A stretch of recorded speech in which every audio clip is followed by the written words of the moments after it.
which became quite successful. And to just understand the branding side and the marketing side, I decided not to do my articles in law and went and did postgraduate after graduating from UCT, postgraduate marketing and advertising in a school called Red and Yellow. And I guess, as they say, the rest is history. I fell in love with marketing. I fell in love with communication, and this is where I've been ever since.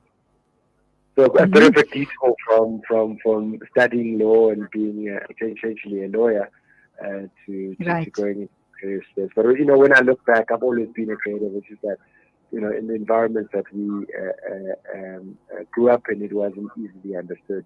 So the more traditional professions were the ones that were encouraged. Right, that's very interesting. So for you, marketing is definitely a calling because you started selling, and that entrepreneur in you was there since a very young age.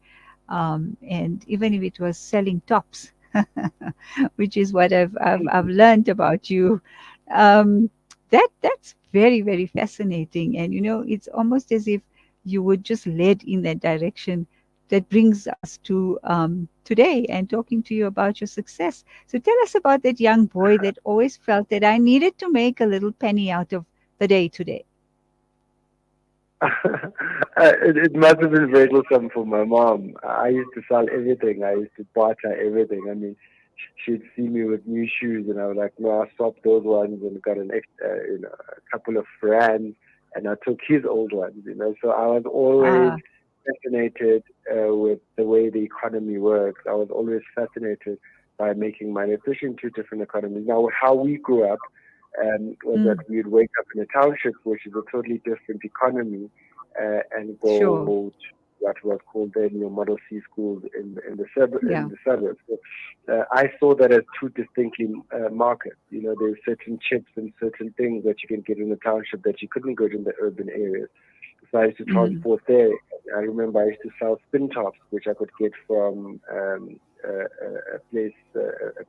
mall near my school. So I'd buy those and bring them back into the economy that didn't have the plastic spin tops, and just get the spin top culture. So from selling ice lollies called Speta, which is almost like a township way of it's almost like a township milkshake in a way, where you put juice in the sack and you freeze it and people come and buy it. I've always been looking for opportunities, whether even playing soccer on the street. I wanted to play for money. So okay. Great. At the beginning, I didn't realize it to be entrepreneurship. I was just very interested in the way how money works, how economy works, and how profit works. Yeah, so that's in fact we can expand on that with the next question in terms of your motivation. As a young boy, you were fascinated by how money can be made, economics itself. But what was your inspiration? Was there anything in particular apart from that? Getting out of my environment, getting my family out of my environment, I think initially was the biggest motivation to say, how do we become like the economy that I've been exposed to? You don't understand, the living conditions of where I grew up to the living conditions of friends where my mom had put me were very different. I mean, I distinctly, I think I was probably like 9 years old, the first time I even saw a swimming pool, and being invited by a white friend of mine, and just looking at that life. And I think from a young age, I knew that money would get my family, myself, out of the trajectory that was kind of obvious for me, having grown up in those environments. So I think the initial motivation was that to get out of our situation, to get my family and my mom out, so that we can live a better life that I've seen by being in the Eastern economy. But I think as I've grown, that has changed dramatically. It's good to get out of those communities if you feel that you are in a different standard of living. I don't think there's anything wrong with that. But I think as I grew, that purpose or that perceived purpose could not have held or grown what I've built now. what you needed was a bigger cause.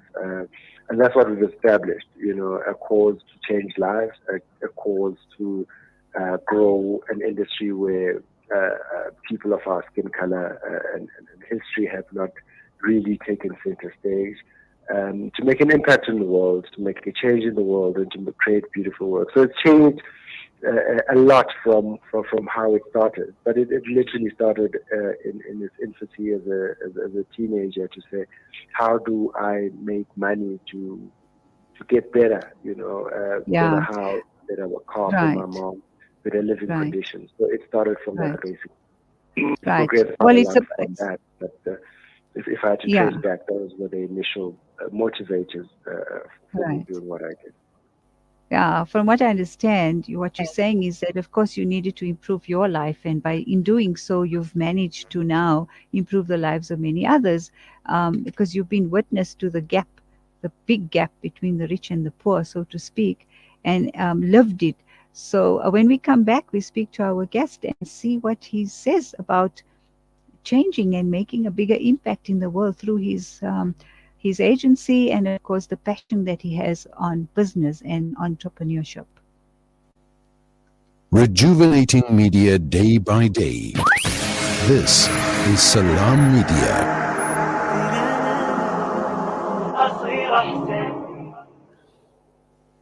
Shimmer, sparkle, captivate. Nothing less than a masterpiece. Droplets of gold inspires precious design. Platinum bursts with intricate freshness, and every pure diamond becomes more than just a girl's best friend. Voda Gold Gem Jewelers, where timeless dreams become a reality. Come to us. We tailor-make designer gold, platinum, and diamond jewelry. Trade in or remodel your old gold. Clad yourself with classy name-branded watches. We offer insurance valuation and free zakat calculation. Visit us at 534 Ridge Road, Overport, or call 031 208 9142. Voda Gold Gem Jewelers, manufacturers of fine gold and diamond jewelry. There's no smell that takes me back to the comfort of my childhood than the smell of black seed oil being applied by my nani. Now I'm using Tib black seed in my own home to soothe sniffles and coughs, to help with digestion and immunity, and of course, as part of my beauty routine. After all these years, I've come to appreciate them in finding comfort and shifa in trusted treatments like Tib Black Seed. You can find Tib Black Seed at all leading pharmacies, or find out more at blackseed.co.za.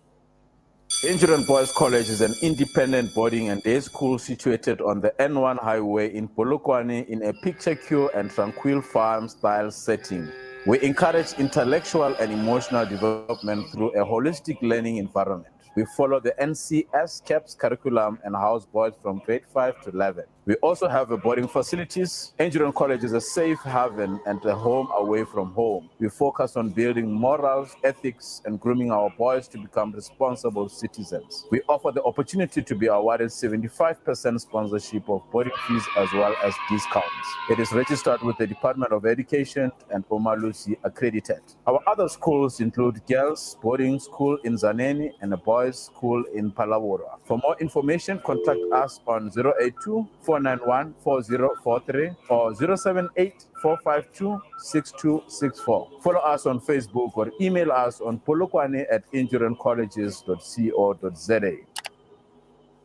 Over 33 million people have been affected by the devastating floods in Pakistan. Homes have been destroyed, crops have been swept away, and roads have been damaged. Families are mourning their loved ones while trying to survive these horrific conditions. Penny Appeal is on the ground now, delivering food, shelter, medical supplies, and water to those in need. You can help save a life by donating today. Visit our website www.pennyappeal.org.za or call 031 1100 573. Penny Appeal South Africa.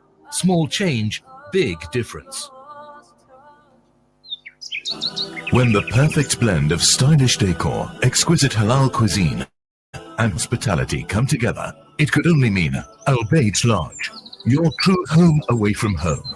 Al Bayt is the ideal heaven for families, business people, and tourists with its 4-star family rooms and other luxurious facilities. Conveniently situated close to Port Elizabeth Airport, the beach and other amenities, your stay will be truly unforgettable as you'll be taking home lasting memories of the warm hospitality, the serenity and tranquility that Albeit has to offer. For reservations, call 041 583 6415 or visit www.albeitlodge.co.za. Rejuvenating media day by day. This is Salam Media.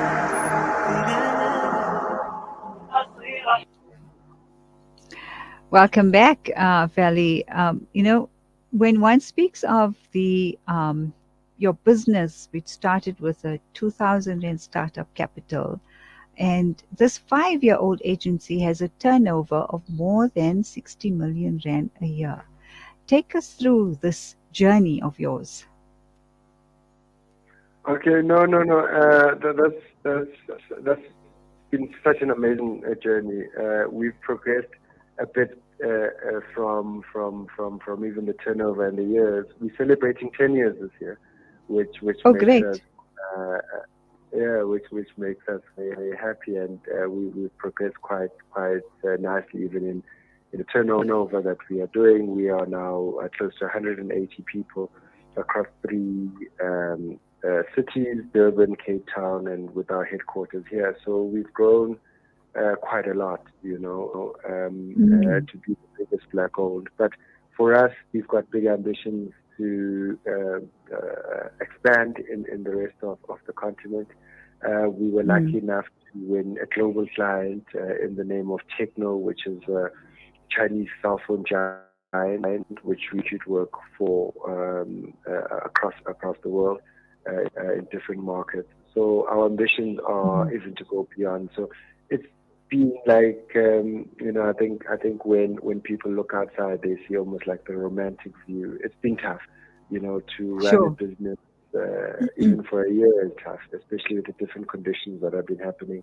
I mean, COVID alone and surviving COVID and being able to go out without out of it, if we are, without even retrenchments and actually achieving growth even in those hard times, has really been a big business lesson for my business partner and I and the management and the executives of our team. But it's been a lot of lessons. We could spend hours and hours if I had to unpack, but suffice to say, it's been a journey of even self-discovery, growth, being challenged, because it's not easy running a business, especially for 10 years with the same business partner. It becomes a brotherhood of sort, and I'm happy to have walk this journey with my brothers, Busisi Mkwanazi, who we run the business with. Mm-hmm. So, if you can just identify one of, I suppose you mentioned it already in terms of the pandemic and how difficult it was for businesses to stay afloat. Would you be able to identify any other specific challenge that you've had through these last 10 years? Well, I think that what comes to mind is that, I mean, the economy and the changing of leadership and so on has always been affects business. What happens politically always affects us. But I think that is secondary to the pandemic. The most frustrating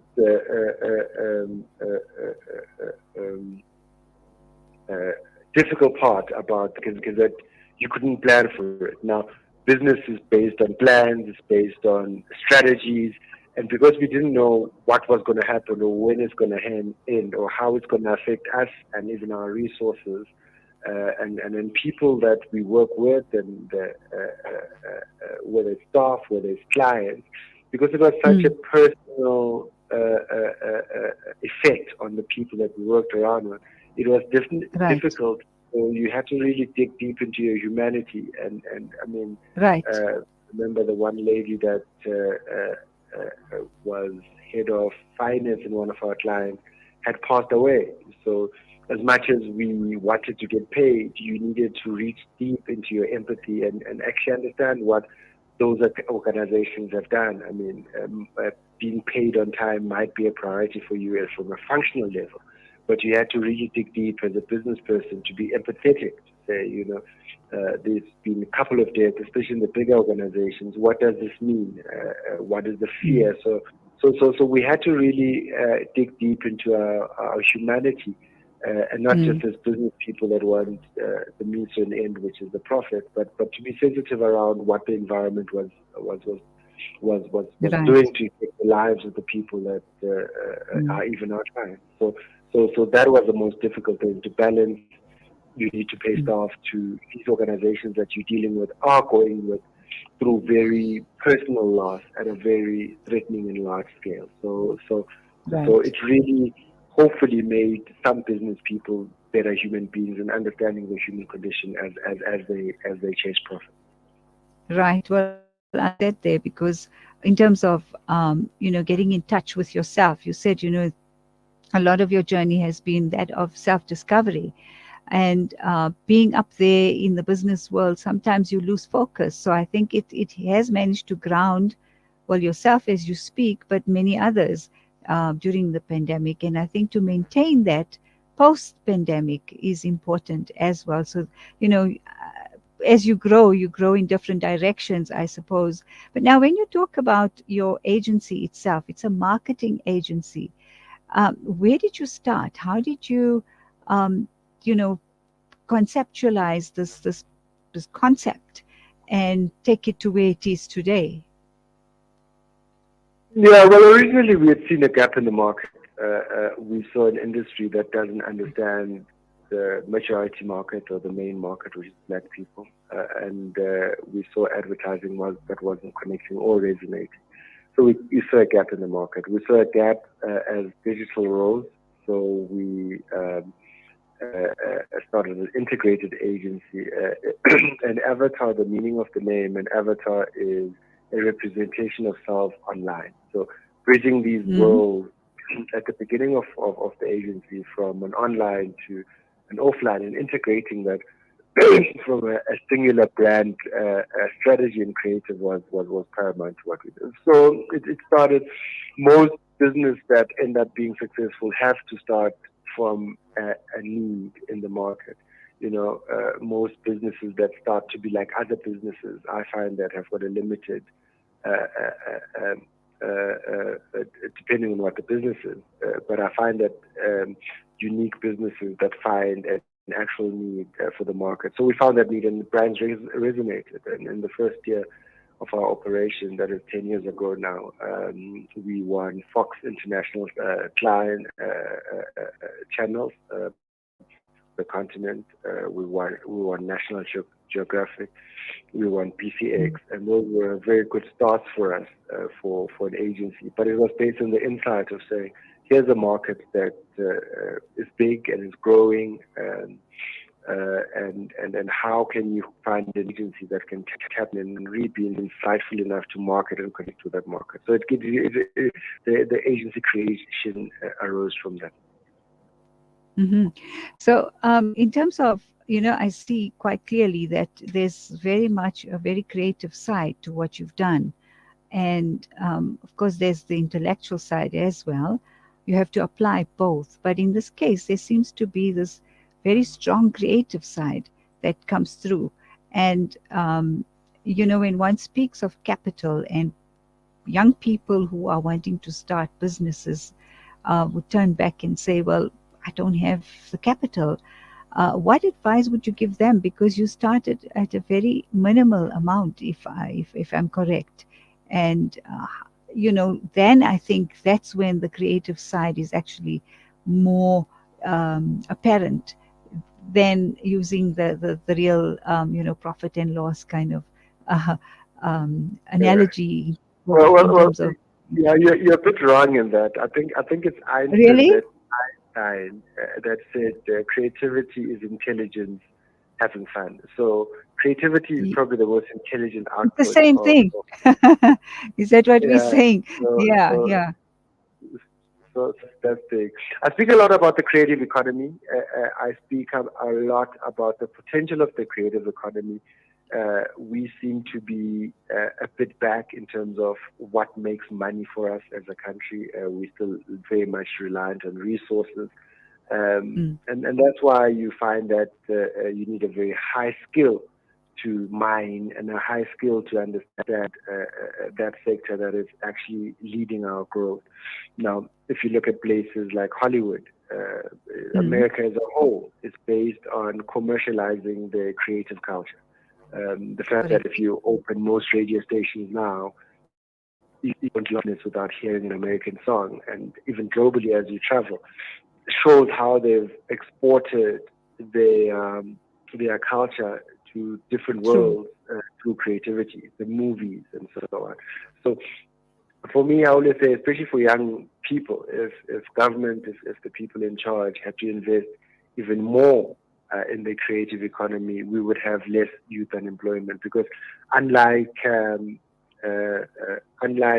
engineering or mining or manufacturing, you don't need a lot of initial investment in terms of the hardware. You don't need a crane, you don't need a bulldozer. What you really need is an insight of your lived experience and someone to mentor you to how you package that for advertising. So if you've driven in the township, you see people at corners spewing out these ideas. It's just the level of saying what you are saying and what you are joking about can be commercialized for an insightful advert. You know, a lot of my work is the observation of what I see in the township, what I see in the rural areas, what I see people interacting, and people are walking around with that information. It's just there's a need for an intensified focus to say you can commercialize your thoughts, and that is really your computer, a piece of paper, a pen, and very good insights and thoughts can get a very good result for brand. Yeah, brilliant. I like what you said there. You know, in other words, the adverts are all around you. Just look carefully and you'll find it. It's just to put it together and bring it. I think also identifying the culture in terms of what it is that you want to bring out in the ad. Let's talk to our guest, Veli Ngubane, right after this break. Rejuvenating media day by day. This is Salam Media.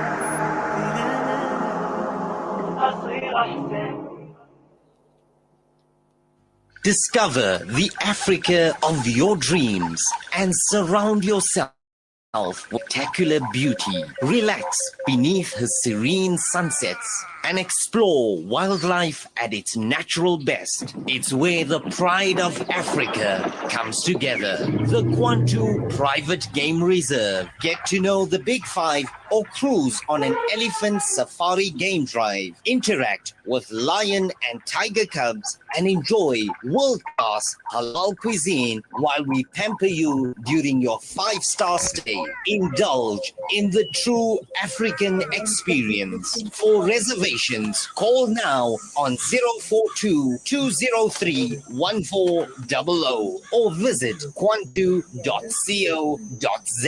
The Kwantu Private Game Reserve, the place of gathering. Africa.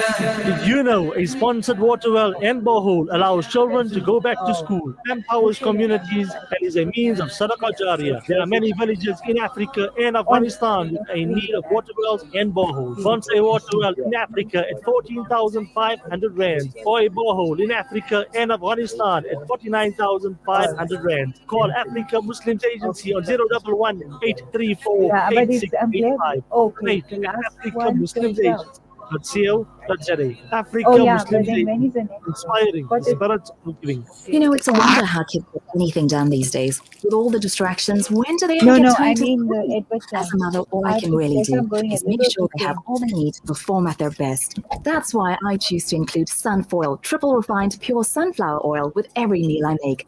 Naturally cholesterol-free and approved by the Heart and Stroke Foundation as part of a balanced eating plan. So whether I'm cooking, frying or baking, I know every dish will be a wholesome one. Sunfoil, now we're cooking. The only relationship that will never break your heart is your relationship with Allah. Join us scholar Dr. Haifa Yunus this November as she shares her inspirational insights on reconnecting with Allah. Look out for events in Cape Town, Johannesburg, Pretoria, and Durban.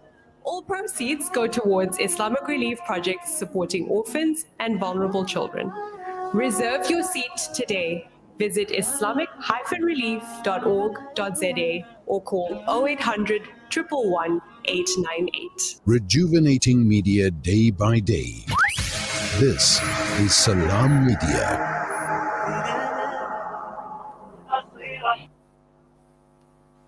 We're back with our very special guest, Mr. Veli Ngubane. It's been such an interesting discussion with you, Mr. Ngubane, and I'm hoping that through this little time that we're sharing on air, we can motivate and inspire young entrepreneurs. And you don't have to be young, it can be at any age. And I'm sure you'd agree, because in your young life, you've seen many successes as well.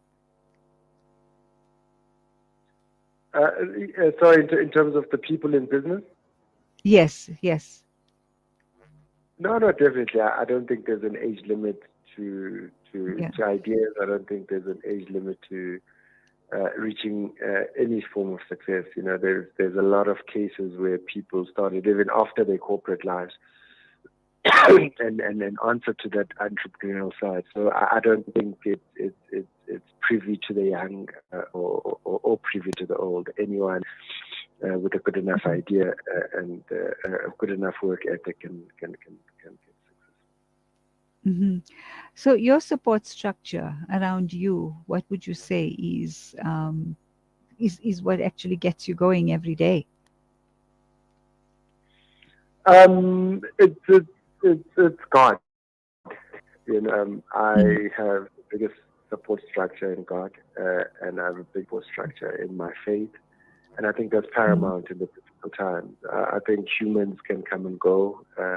I'm blessed to have amazing humans in the form of family, in the form of my partner, in the form of my romantic partner. So that is needed to get supported. But the support structure comes from within. It's an inner strength thing. I think it's always good to have people that support you, whether it's family or not. But the only strength needs to come from your side, because a lot of people don't understand what you're going through, because a lot of people mistaken material with that you are doing well. So if you present as neat and well dressed in a nice car, people will automatically assume that you are okay. And that's not usually the case for most people. So it's very good to have those people you can trust and confide in and really talk to. But I think bigger than that, it is important to know that you are an instrument that is fulfilling a purpose. You are on a path that is already predestined, and faith becomes your biggest support in the times where maybe you think you've lost your way, or you want to find clarity on whether you are still on your way in terms of the objectives of what God has given you to do with this short time here on earth. Right. And in terms of your belief in yourself, in your abilities, how does one build that in the field of business? One has to be confident and a step up above. Yeah.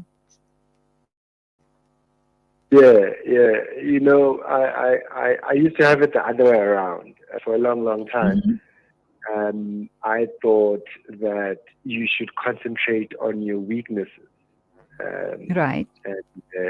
And I later found out, I think it's a book that I read, that you must actually concentrate on your strengths.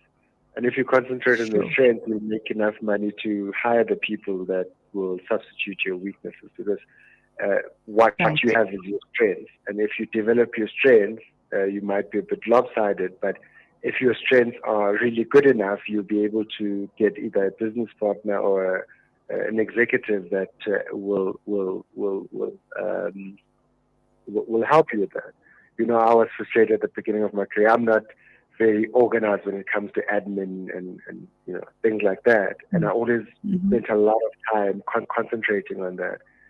And I'm a creative, the Right. decision to concentrate on what I'm good at actually afforded me. I've got a big, as you've seen, I've got a big support team around me that is technical, that is very much what I'm not, because I'm a dreamer of ideas. So by me doing that, it affords me the opportunity to have a team that supports me in the areas where I might not be as strong. Mm-hmm.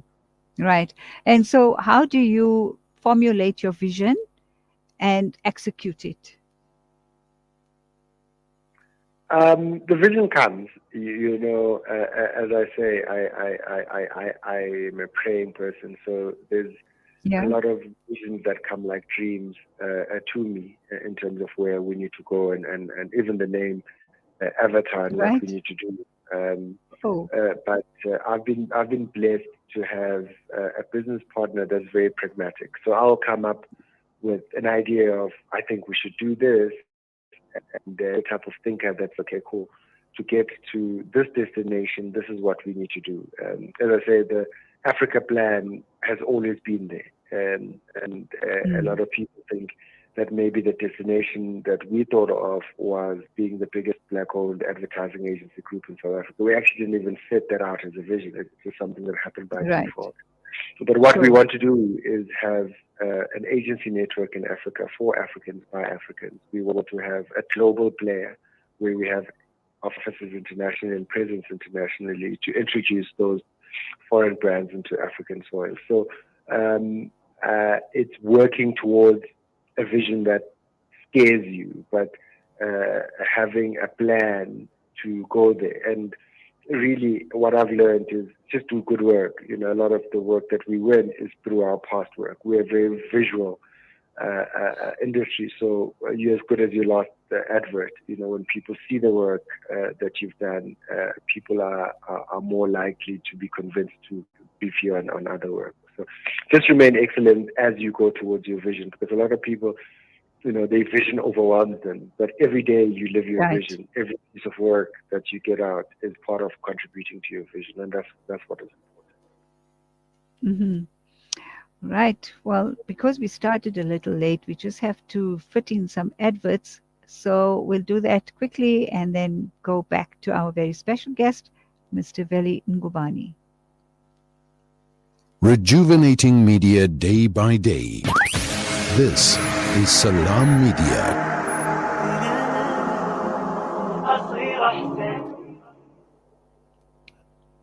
Online schooling? Why not? Kurtuba Online Academy is the leading global online Islamic school from grade R to matric, offering South African caps and international syllabus. And it doesn't stop there. We also offer online madrasa for every grade. For more information, visit www.kurtubaonline.co.za. Kurtuba Online Academy, the leading global online Islamic school.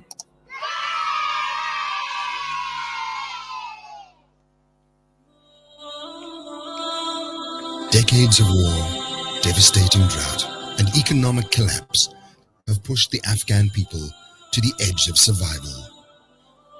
24 need life-saving aid, and 5 million children are knocking on famine's door. The world cannot just watch as this terrible crisis unfolds. With your support, the Al-Imdad Foundation is delivering emergency relief to the Afghan people. Donate online at alimdad.com or call 0861 786 243 for more information.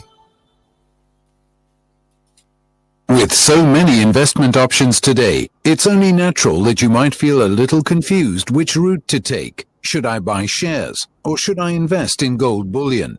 Randerie Jewelers now brings you the Zahab coin, an alternative to the Kruger Rand. The Zahab coin, a solid wealth protector in its purest form of 24-karat gold, is the safest way to protect your wealth. So don't just sit there and watch your paper money depreciate. Change to gold. Call Randerie Jewelers now at 031-202-4701 or visit www.rjcoin.co.za, situated at 151 Essenwood Road, Musgrave, Durban. Randerie Jewelers, the family name you can trust.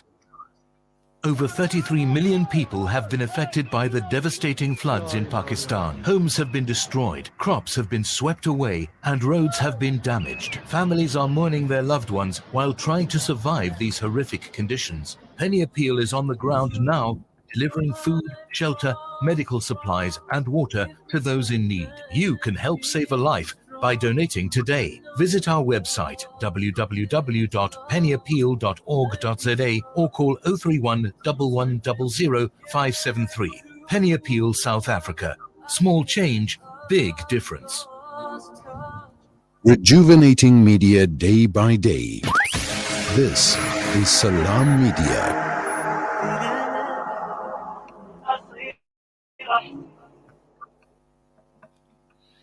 We're speaking to Veli Ngubane, who is SA's Young Avatar Agency trailblazer and, of course, a biggest Black-owned integral marketing agency. And before the break, he spoke about that and how his vision is in expanding that principle.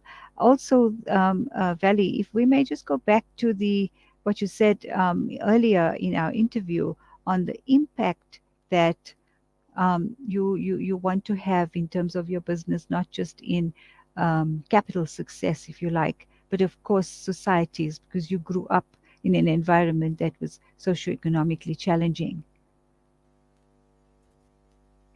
No, definitely.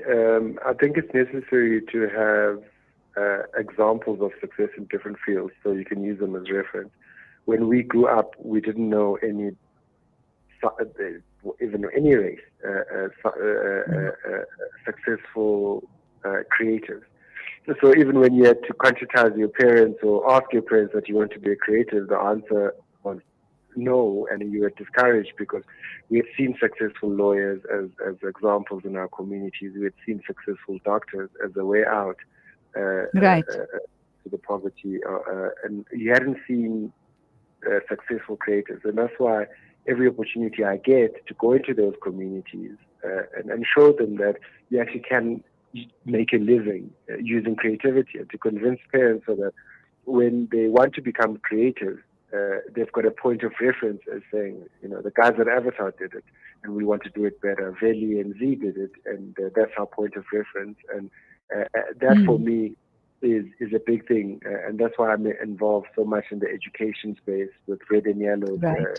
Bursaries that we give to communities that wouldn't necessarily haven't had a view, special part of advertising. A lot of people see an ad on TV, they don't know that there's the work that goes beyond just seeing that final product in between generations or whatever, wherever you place it. So for us, the more, besides what I do in the business and the work that I do, just so that younger generations can have a point of reference for a successful creative business so that they can start their own or have the confidence to pursue the industry and then do what they love.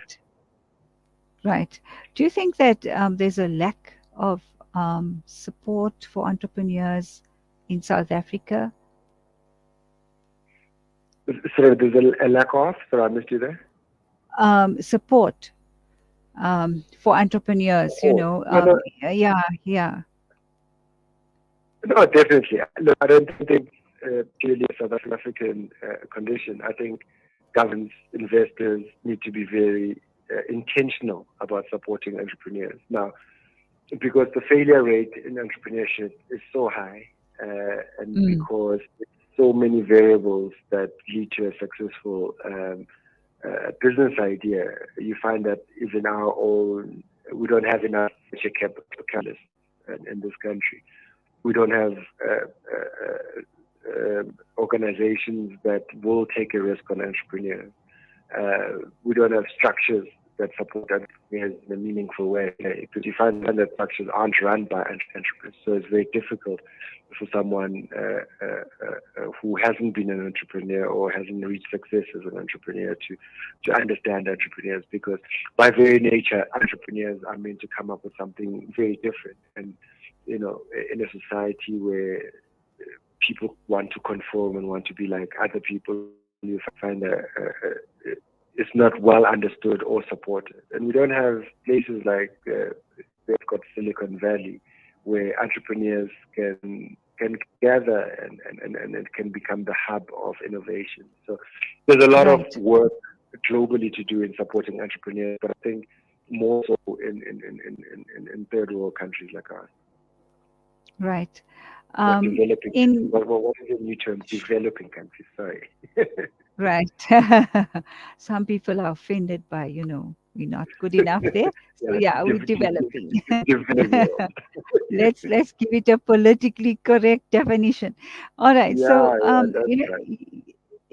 So in your introduction, I mentioned one of your quotes. It says, "I have learned that one must define what success means to oneself, as there's a great danger with conforming to the one society creates." So what does success mean to you? Success lately has meant teaching my 2-year-old baby a new word and conversing with him, playing with him. Success has gotten that "I love you, Daddy" at the end of it. So for me, it's changed a lot. Coming from the backgrounds that we had, I always thought success was material. Sure.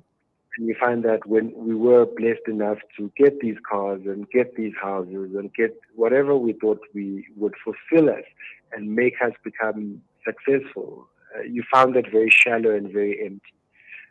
And so success for me is making an impact in other people's lives, seeing a young creative grow, seeing someone come into the company and then grow. The other day, someone who came in as an intern took me downstairs to show me a car that they've bought, and the happiness in their face and what that provides was success to me.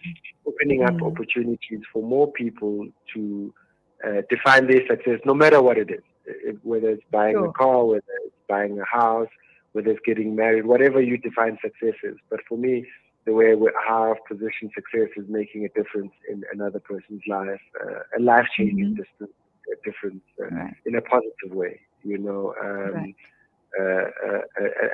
success has also now been to fight for my time. I think in the last 10 years, we haven't even had time for families. So I make sure that I fight for time for the people and the things that I love. I'm starting to have hobbies again after 10 years of this grueling exercise of growing this business. So success means less material. When I started off making money, it was all about what's the next car, and I'd pick up a car from a showroom and want the next model, and it just became chasing that.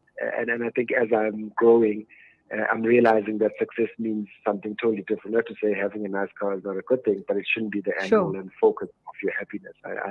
I find that after I had my baby boy Aliko, a lot of definitions of success have changed. That's wonderful.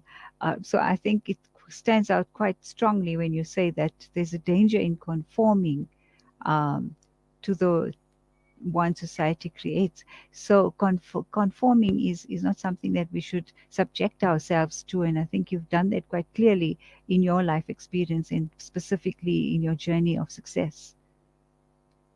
Yeah, look, we need more rebels in the world. We need more free thinkers in the world, and that's why.